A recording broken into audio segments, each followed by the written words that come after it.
Hey guys, it's Jason here. It's Friday, April 9th, 2021. I hope everyone is safe and healthy and doing well. These times are crazy, that's for sure. I haven't done this in a while. I want to do a video of my thought process for the cable trade I was just in on April 5th and 6th. And, I don't know if my thought process is right, but I know that it worked. And I'll just lay out just my literal thought process for this. Okay. So it's not really much to say about it. It's very simple stuff. But let's just start from scratch here. So I'm looking at cable on an hourly chart. And I know that there are certain places, certain prices that I'm interested in doing business at. All right, so there are plenty of prices where I have no clue what's going to happen. I'm not interested in getting involved. And then there's places where I'm pretty sure I do know where I want to be a buyer or seller. And so one of those places was here at the 06s. And the way I look at this is, just look at where the market has reacted off of prices. So, for example, if I draw out, oops, these two highs here is an obvious place where sellers have come in and then try to test it again, and then more selling came in. If I look at the this level down here, you can see this is a good one. See where the market's reacted. And the other thing that my eye is just drawn to is places where the market has sharply rallied or sharply dropped. And now this particular move here was actually FOMC. It was off the back of FOMC news. So there's a level here. You can see this. A lot of buying took place. All right, and the market chops around, puts up a fight at that level between the buyers and the sellers, like right smack on the level. So there's a capitulation happening here. Just above that was my level here. All right, now what's so special about this level? Well, nothing really, but just a few things. So let me just extend this out. You can see that's my entry was right just above that, just right about there. Now, I did not know that this would actually be the literal turning point for this market in the short term. So kudos to anyone who maybe caught the entire thing, but that's I don't like messing around with my profits. I have a pretty good idea if the trade's going to work of where it's going to at least get to, and that so happened to be this area of structural resistance here was where I was looking to take profit. And let's get back to this level here. So there's a couple things. So there's a level here. All right, there's a place where buyers have stepped in. It originated from here, from this sharp rally off the back of FOMC news, and you can see some buying came in here after the rally. Tried to take out the top here, but failed. There's a retracement. More buying steps in. More buying steps in. All right, you can see that here and here. Well, the arrow's right here. So there's our buying. There's also buying there. Okay. And this wick here, you can actually see there was a last ditch attempt to buy. Some buyers are there. There's definitely some buy in there because they were able to push price up as far as that wick. Okay. And then out of nowhere, with no warning whatsoever, the market just tanks. Okay. A good way to think of this is if you can't see what's going to happen next, and if I just take this chart, let me just do this. So if I'm looking at it this way, okay. If this is all I know, what does this look like? Where do you think the market's going to go? I definitely think this is bullish. All right, this looks very bullish to me.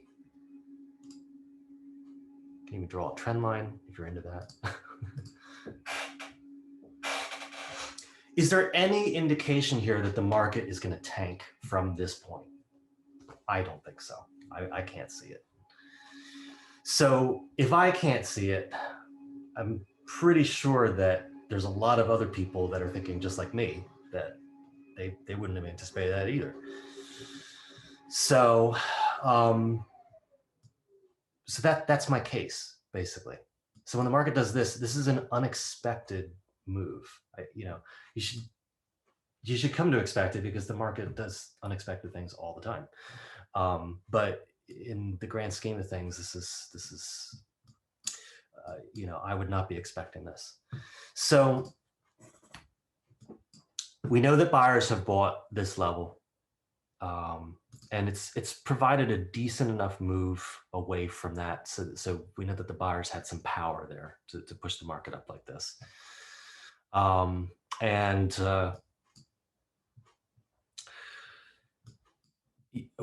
the market tanks,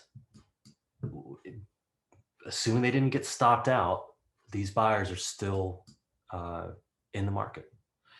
All right, so it doesn't matter how long it takes for the market to get back there. That's my case to short this price. And so the price action that happens here is inconsequential. It doesn't really matter.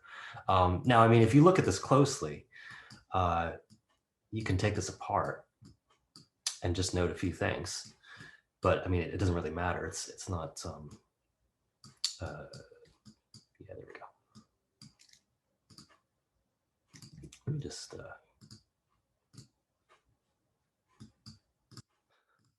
I'm one of those people that likes the big fat wicks, so I can see them.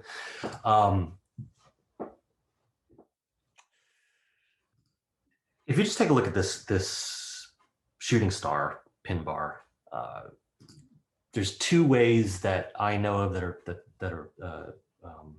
these pin bars are traded, and one is that you put a sell stop order just below the pin bar, and that's the more conservative entry because it's acting as confirmation that the pin bar is going to work. And so if the market opens on the next candle and then just rallies, then you're saved from entering a bad trade. That didn't happen here because it actually did break below the pin bar and then rallied. And the weird thing is that my entry was actually above. It was just above this pin bar, which means, in the grand scheme of things, I actually sold from traders that had that were forced to buy back through their stops. So I sold to someone who was, well, I don't know. It could have been someone getting stopped out who had shorted down here, or it could be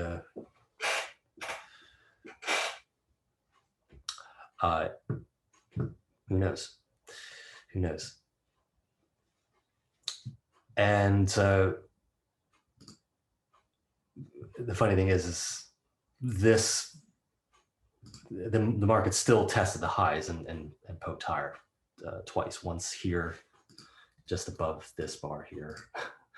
So if there were other shorts that had their stops above there, those got taken out. And then again, anyone who went short here, they got stopped out. In the institutional world, or let's just call them traders with a lot more money than I have, that's the way that you actually accumulate a position to go short. Like if you want to sell, if you're a big seller, you have a lot to sell, you need to be selling in an area where there's a lot of buying. And so this is an accumulation pattern, otherwise known as a triple tap pattern. There's also another way that that traders look at this accumulation pattern, where you'll have the market making higher highs, but if you have like a MACD you get MACD divergence, where you'll see. Actually, hang on. Let me see if I can add that. I don't use it, so I don't even know how to. Let me just see here. Would that be under general, right? Yeah, there we go. Just do whatever the defaults. I don't even know what the defaults are. No, we're not going to see anything here, but let me change the periodicity. Let me see if I can make this just a little bit. Yeah. There's some setting here that will probably illustrate this the way that I'm thinking of it. Hang on. No. Let me try this. Hang on. Actually, I do want to illustrate this because it's worth.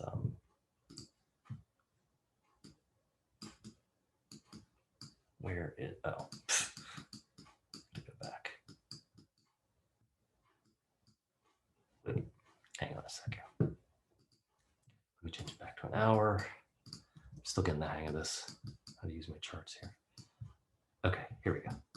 So there's that. And if I zoom, there we go. Now we're getting somewhere.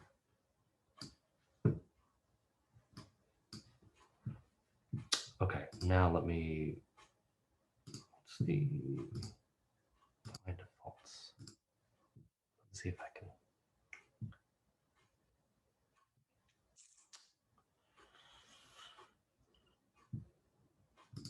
Still not showing what I'm thinking.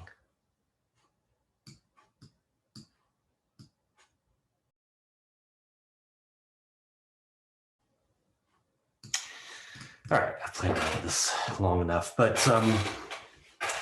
this is not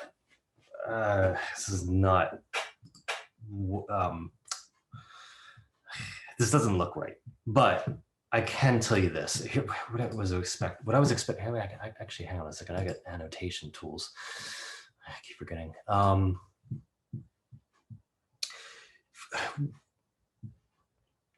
The way that I'm used to, actually, and I know why, it's because this particular dip wasn't big enough for this to actually show up on a MACD divergence, but it would look like this. The MACD divergence, let me just draw it up here. So you'd have a MACD divergence that looks like this, and then it rounds off, and then even when you make a higher high, make a higher high in the market, but the MACD divergence would be a lower high.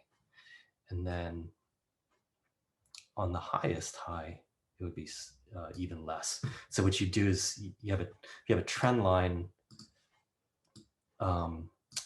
going up like this on the price, but you have the MACD diverging.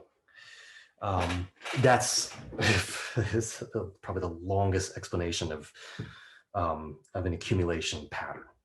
All right, so let me put that away and let's move on. Okay.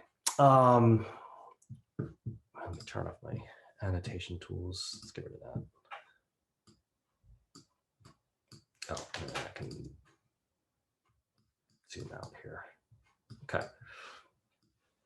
But in terms of the structure, you can see some things happening here. So, so there are, if this little area here tells a story of the battle that played out, and it's a favorite saying of mine that every battle is won or lost before it's ever fought. And so when I put my order in, the moment I put my order in, the battle's either won or lost. I mean, it's either going to go to my stop or it's going to go to my target. Or if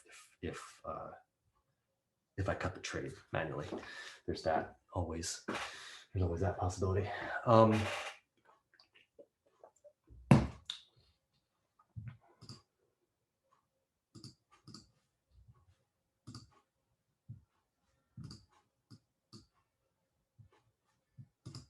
Okay, I don't know if this is sharing anymore or not, but well, I guess I'll find out. But in terms of the battle going on here, it does tell a story. It does tell a little story. So traders probably saw this shooting star, got short. Some entered on the break. Some entered on the retracement to the left eye, which is this area here. They look for a retracement entry. They saw the pin bar move down. They wait for it to pull back and then go down.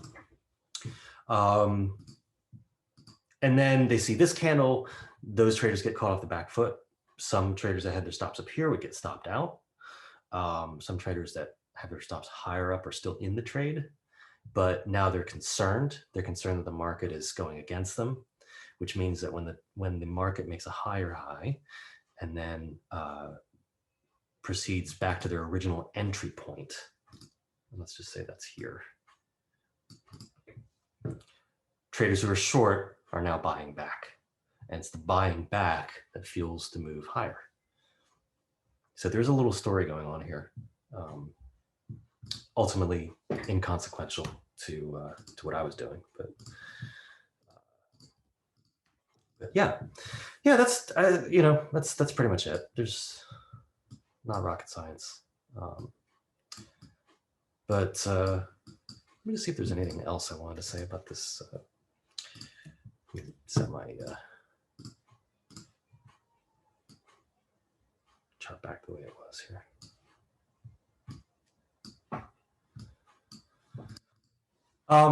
Yeah, okay, so this level, I did, one thing I actually liked about this level was that it was not hard, it was not easy to spot. It was actually one of those levels that, where do you draw the level? Because it could be here, it could be down here, there's lows there, there's lows up there. So this whole area is a zone. So it doesn't make for the most obvious level. So it's not like it's the kind of level that, if there's a level like this, like a lot of people see it. And so they're like, oh, okay, well, I'm going to crack short right here. All right. But this one is a little different. This one's a little messy and just didn't give itself away as what turned out to be the actual turning point, the entire market, which is crazy. But I like how price tanked away from it. So that's telling me there's some traders caught on the back foot who went long here. I mean, there's supply here. I would say, like in this area here, it's a little area of supply. You can see that there's a little inflection point where that supply did get tested right at the bottom of this candle. Some traders who were smart saw the writing on the wall. They bought here. They bailed early. Managed to get out in time, but I'd say that the traders who didn't manage to get out in time were anyone who bought at this level, because we saw some buying come in and then it just tanked. Now, if I zoom in, that's probably going to negate that, but let me see if I can see what actually went down here.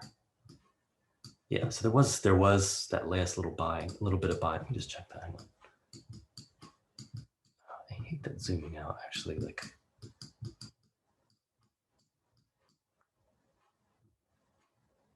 let's see here. Yeah, so somewhere in here. Well, let me look at 3906. Just zoom in here.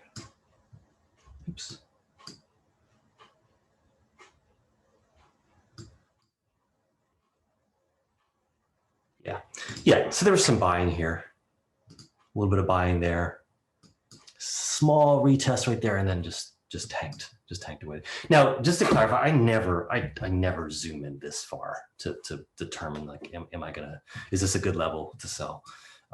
This is just sort of overkill. If you're a scalper and you're really looking at the 1 minute chart, then you probably have other reasons to get on the market. But what I'm looking at is I'm looking at a higher time frame for this, and yeah. So, anyways, I think that's all I have to say about it. If you have any questions, just let me know. All right, take care, guys.